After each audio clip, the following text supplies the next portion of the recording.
জীবনের ৩০ বছরে করেছেন ৩ দফা বিয়ে, ৩বারই বিচ্ছেদ ঘটে, সংসারে ধরেছে ভাঙ্গন। ব্যক্তিগত জীবনে পরপর ব্যর্থতার পর দুধ দিয়ে গোসল করে বাকি জীবনে বিয়ে না করার শপথ নিয়েছেন নুরুজ্জামান ওরফে আনোয়ার নামের এক যুবক। গত বুধবার দুপুরে লালমনিরহাটের হাতীবান্ধা উপজেলার উত্তর জাওরানী গ্রামে এমন চাঞ্চল্যকর ঘটনা ঘটিয়েছেন ওই যুবক। দূর থেকে হঠাৎ কেউ সে বাড়িতে গেলে আয়োজন দেখে মনে করতে পারেন সেখানে চলছে ধুমধাম করে বিয়ের প্রস্তুতি। কাঁচা হলুদ বাটার পর ভাবি চাচিরা মিলে হলুদ বরণ করে বালতি বোঝাই দুধ ঢেলে তাকে গোসল করাচ্ছেন।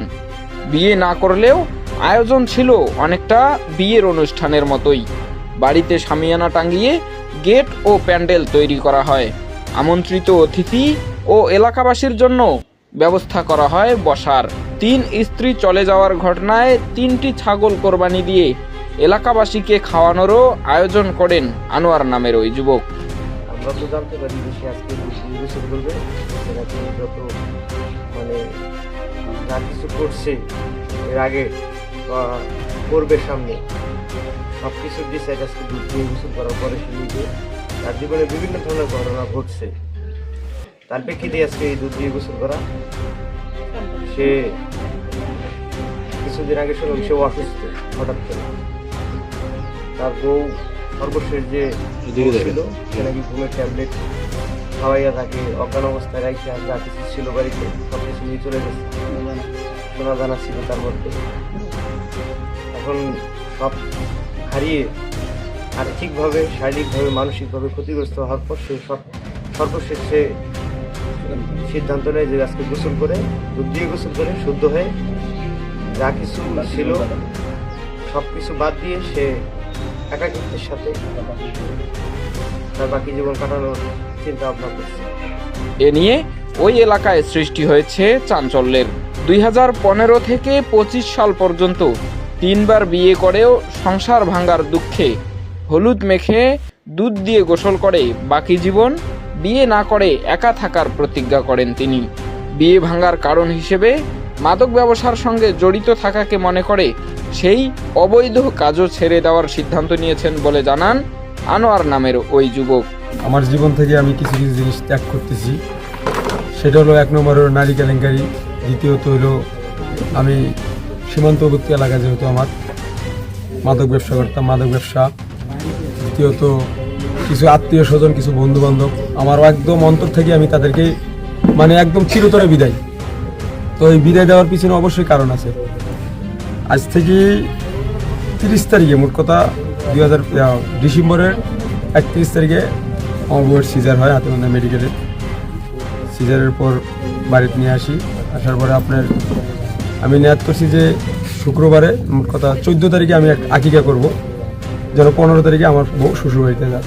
কিন্তু আমার শ্বশুরবাড়ির লোকজন ওরা এই সময়টা আমাকে দেয় না। আমার ঘুমের ট্যাবলেট খাওয়ায়া বিভিন্ন দিক দিয়ে আমাকে হ্যারাসমেন্ট করিয়া ওরা আসি আমার বাড়ি থেকে আমার বউ আমার সন্তানকে নিয়ে যায়। নিয়ে যাওয়ার পরে আমার সন্তানের সাথে যে আমি কথাবার্তা বলবো, আমার কথাও বলতে দেয় না। আমি স্ট্রোক করছিলাম পরশু দিন, সেই খবরও আমার বউকে দেওয়া হয়েছে যে তোমার হাজবেন্ড স্ট্রোক করছে, আসো দেখি যাও। আসে নাই। আমি রংপুর মেডিকেলে যাও ফোন দিছি যে আমার বাচ্চাটাকে নিয়ে দেখে দিয়ে যাও, আমার আবার নিয়ে চলে যাও। মেডিকেলেও আসে নাই। মেডিকেলে না আসিয়ে ওরা বিয়া খাইতে গেছে। তো ভাই আমি সব দিক দিয়ে ডিসিশন নিছি ভাই, এই নারীর টান হলো পিছু টান। নারী আর গাড়ি বিশ্বাস না করি। ব্রেক ফেল হলে ভাই গাড়ি দুর্ঘটনা ঘটবে, সেটাও আমার লাইফে ঘটছে। আর যে নারী তার মায়ের কথা মতো চলবে, সেই নারী কখনো সংসার করতে পারবে না ভাই। তো ভাই আমি একে একে ভাই 3বার বিয়ে করছি, একটা বউ ভাই আমার কাছে নাই। তো দুঃসময় যদি আমার বউ আমার পাশে না থাকে, সুসময় কেন থাকবে ভালো মন্দ খাওয়ার জন্য? তো ভাই নারী আমার জীবন থেকে আমি ত্যাগ করলাম। এটার জন্য আজকে ভাই আমি দুধ দিয়ে গোসল করছি। মাদকে জড়ানোর বিষয়টা হলো, আমি 2013 সালে ঢাকা গাজীপুর SM গ্রুপে চাকরি করি। একটা GM এর PS ছিলাম আমি, অ্যাডমিন GM এর। ওখান থেকে আসার পরে বাড়িতে আমাদের বেড়াইতে আসছিলাম 2 বছর পর, 2017 সালে। আসার পরে যে কোনো একজনের মাধ্যমে বর্ডার থেকে গরু আসে, ওটা দেখতে গেছিলাম। দেখতে যাওয়ার পরে ওই দিনে রাত্রে গরু আসছে। ওই লোক আবার আমাকে বলতেছে চল বাজারে যাবো গরু বিক্রি করতে। ওর সাথে যে মাদক আছে আমি কিন্তু জানি না ভাই। যাওয়ার পরে এই কালীগঞ্জ থানার আমতলায় আপনার নুরুল এসআই আমাদেরকে গ্রেপ্তার করে। ওরা সবাই পালাইছে, কিন্তু আমি পালাই নাই। আমি তো আর জানি না গাড়ির ভিতরে কি আছে। আমি আমার অন্তর দিক থেকে আমি ঠিক ছিলাম, আমি ওখানে দাঁড়িয়েছিলাম। ওই পুলিশ আমাকেও ধরে আমাকে চালান দিয়েছে। আমি 42 দিন জেল খেটছি ভাই। তো ওই জিদ দিয়ে আমি মাদকের ভিতরে আসছি। আর জেলখানা থেকে আসার পরে যে আমাকে নিয়ে মামলাটা খাওয়াইছে, সে ভাই আমাকে বিভিন্ন দিক দিয়ে আরও এলাকার কিছু ব্যবসায়ী, মানে আমার চেহারা ছবি এতটাই ভালো ছিল, আমি যদি মালের বস্তাও নিয়ে যেতাম কোনো প্রশাসন আমাকে আটক করার মতো ক্ষমতা ছিল না। সবাই মনে করতো আমি প্রশাসন। সবাই আমাকে ব্যবহার করছে, যত ব্যবসায়ী আছে আমার এলাকার সব ব্যবসায়ী আমাকে ব্যবহার করছে। ব্যবহার করার পরে তো আমার অন্তর থেকেও ঘৃণা আসলো এটার প্রতি, যে তাহলে এটার ভিতরে কী আছে আমিও দেখি।